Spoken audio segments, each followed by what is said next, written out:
Family and fellow soldiers, I'm the Professor, and this is the Moment of Truth. I seriously did not want to have to go into this subject at all, mainly because unless there's a real ethno-political angle to entertainment, I personally don't see the reason I should be talking about a TV show or actors in general. Many of you have picked this up from me over the years. I just simply can't get a full head of steam about entertainment, not unless there's a political angle to it. But in the case of Slapgate, I find myself compelled to speak on it because I think I need to remind black folks of how to stand up for your interest, how to represent your interest, and how not to do it. Now, there's an old saying that revenge is a dish best served cold. By the way, that saying doesn't mean that revenge is best when you have cold, cruel intent. What it means is revenge is best when you wait. You don't do something in the heat of passion when you're extremely angry, mainly because the person that you're coming for, they're probably on their guard. You wait. You let them lower their guard. Make them think that it's water under the bridge. That's when you strike. And in this regard, Chris Rock, of all people, has shown himself to be a far better student of warfare than Will Smith. If last year was the slap heard round the world, this week was the clapback heard round the world. Now, before we go any further, I think I need to say this, though it should go without saying. This isn't about Chris Rock. In fact, truth be told, in the strictest sense of the term, it's not actually about Will Smith, though for the most part, he's the one that I'm going to be using as my subject here. Whenever I talk about certain topics, I have to clarify that point. Like when I have to clarify that my video essays about the Cosby trial wasn't really about Bill Cosby. And the same went for R. Kelly. Now, a lot of people in the comment sections and elsewhere have gotten their noses bent seriously out of joint because they're seeing just how much play the white media is giving to Chris Rock, as Chris Rock is verbally eviscerating and, truth be told, castrating Will Smith in front of the entire world and bringing Jada Pinkett in for some abuse. Oh, you got a lot of folks who are furious about that. Because Will Smith is taking a butt-kicking verbally, the white media is applauding him for it, showing audiences lapping it up, and Will Smith can't do anything about it. He can't even speak back about it. He can't even stick up for himself. He can't even defend himself now. Not because he's incapable of doing so, but because he just has to take it. Chris Rock is being celebrated for calling Will Smith, well, calling him what he acted like. And as for Jada Smith, Chris Rock went in on her too. And nobody's giving her any sympathy, at least nobody who matters. Because memories are short, I'm going to reiterate why it is that it was a stupid idea for Will Smith to do what he did at the Oscars last year, not merely because it made him and black people in general look bad in front of the world, not merely because it damaged Will Smith's career to an extent that will never truly be fixed, but because Will Smith made Chris Rock the good guy. I don't think I need to tell anybody that my opinion of Chris Rock is pretty dang low, and what Will Smith did was to help Chris Rock to be able to kick his own behind. The white hoi polloi at the Oscars who gave Will Smith a pat on the back that night, they had the luxury of doing that because whenever the consequences happened, they wouldn't be the ones to have to bear them. All those white actors in the audience, they saw what happened as just entertainment, all part of the show. But of course, Hollywood's not real. So as soon as the cameras for the Oscars went off, the consequences began. The white media pile-on started, and it hasn't stopped since. Nothing the white media loves more than to do a pile-on of a black man, but in this case, Will Smith fashioned a rod for his own back.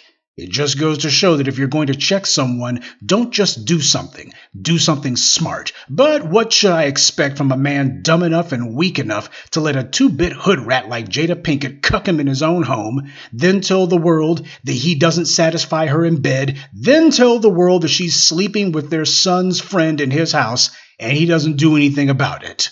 Now, I know there's some who want to complain that Chris Rock made jokes about Jada Pinkett, well, as I've stated in a video about Slapgate that YouTube blocked, but which got almost 100,000 views before YouTube ignored their own terms of service and took it down against their own rules.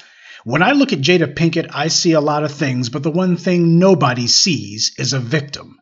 She's no victim, not of Chris Rock or anyone else. Will Smith might have been seen as the person who was being victimized here, but he decided that he instead would become an aggressor, and he threw that away.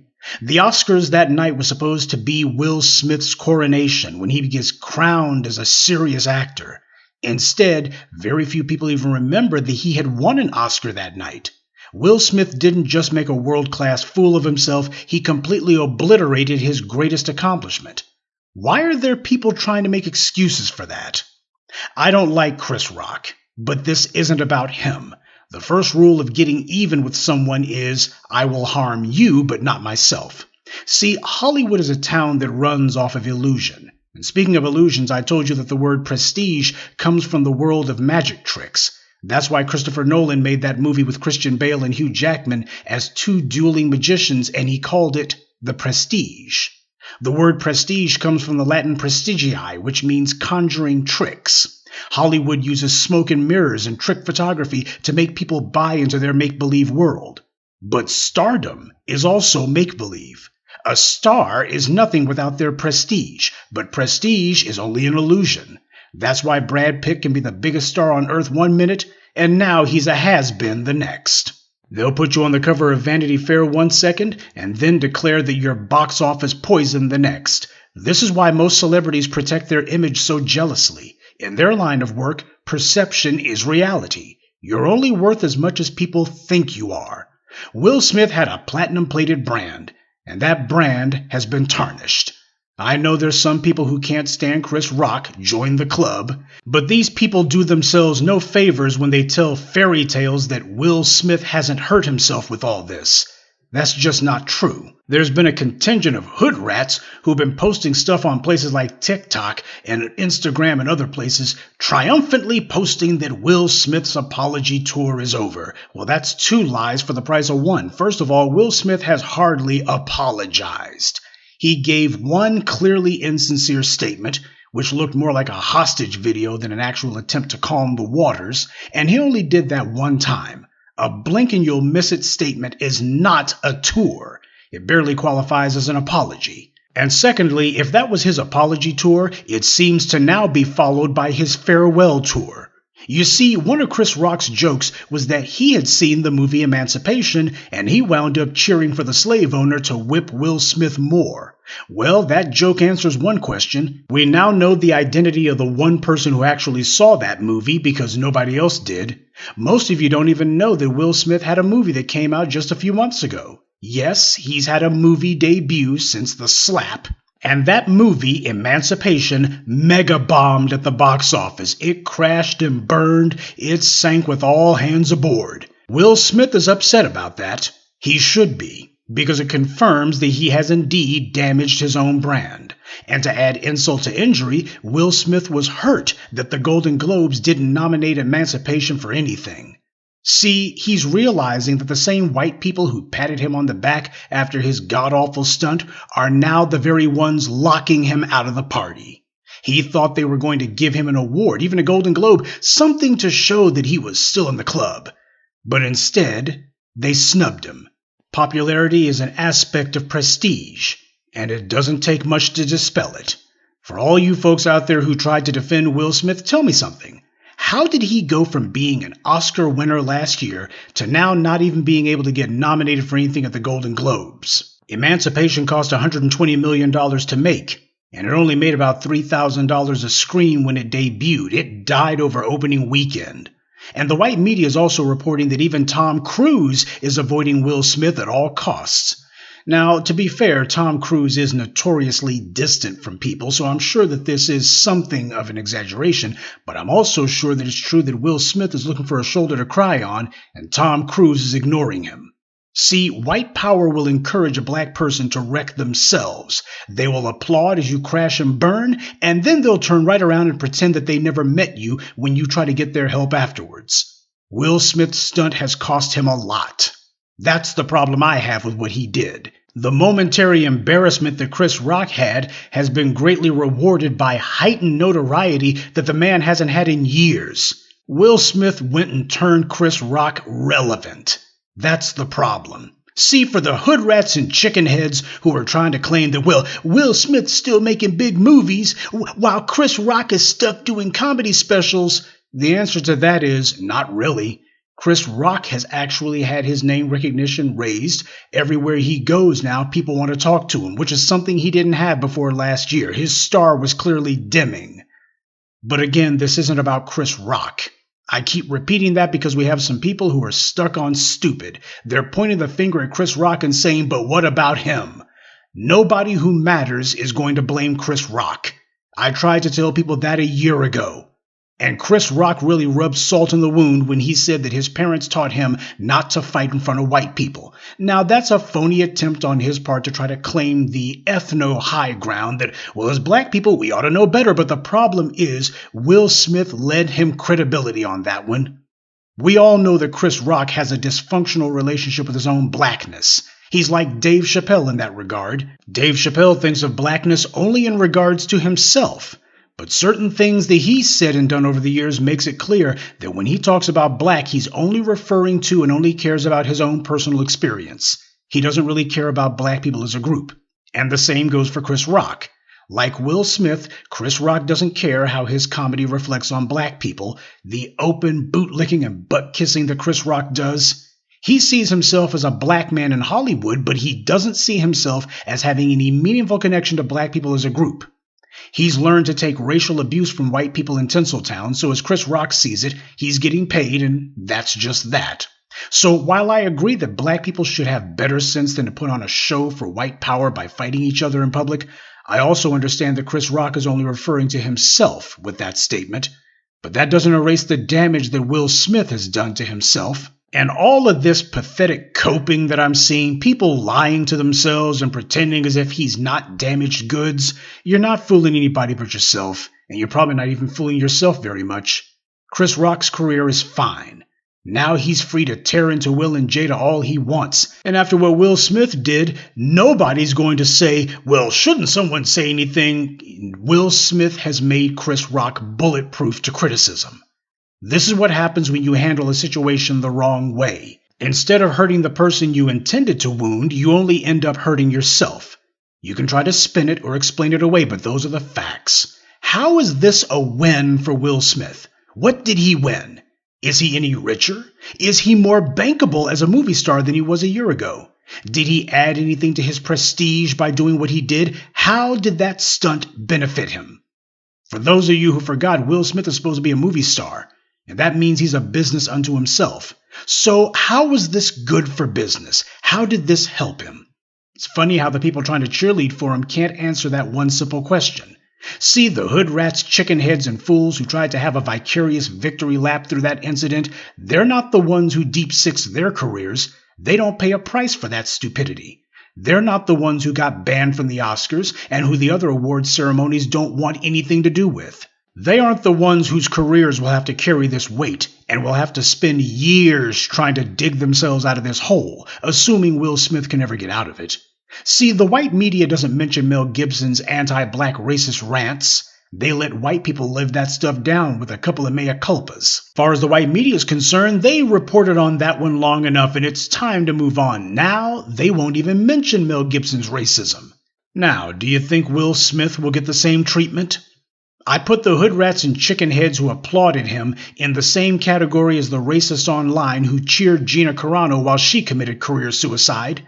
You don't let some anonymous, unaccomplished rando on the internet get you to throw everything away, because it doesn't cost those people on the internet anything.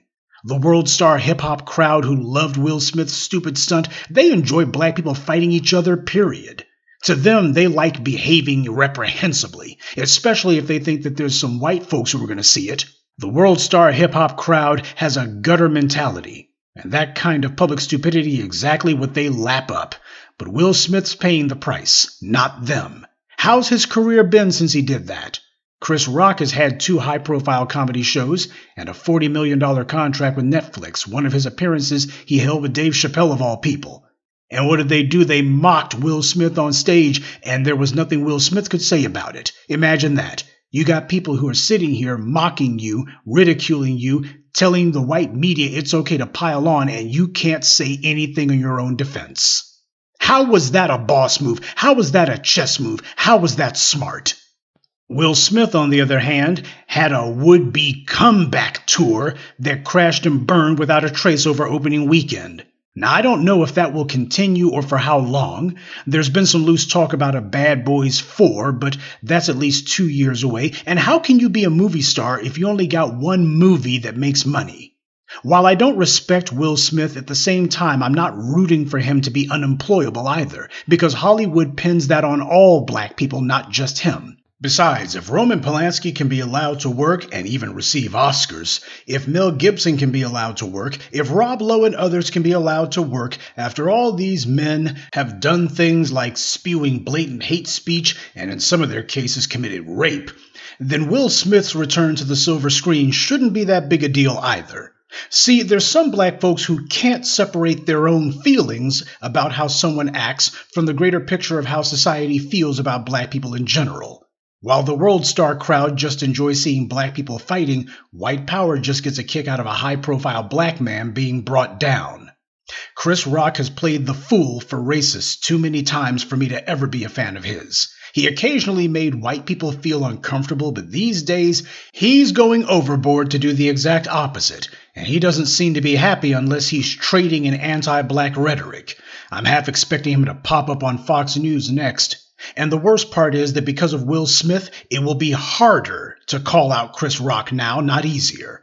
It's going to be harder to point out the wrong that he's doing. He claims that he's not a victim, but the white media never said he was. To them, he's better than a victim. He's a useful idiot, albeit one that Will Smith gave a hell of a lot of insulation and protection to. Some of you are going to learn that there's a way to do things and a way not to do them. You can try to praise Will Smith all you want, but the people who matter aren't going for that.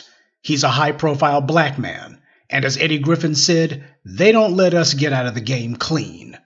What a shame that Will Smith chose to wallow in the sewer. If he had called Chris Rock out on stage on that Oscar night during his acceptance speech, Will Smith would be the hero of the story right now, and Chris Rock would basically be in the same condition as Sarah Silverman. But Will Smith chose not to do that. He could have handled that situation in any one of 100 different ways that would not have helped Chris Rock. But he deliberately chose the one route that would. So now he has to watch as Chris Rock calls him the B word, mocks his wife, and is given thunderous applause by the very audiences who used to cheer for Will Smith. You know, that's gotta feel like a slap in the face. Oh, never mind. Good day, and be one. I'd like to take a moment to mention some of our contributors. Eric Bailey, Noel Williams, Myron Briggs, John Williams, and Nancy. Salute to them and thank you to everyone for listening, liking, and sharing this message. Black empowerment only exists because of you.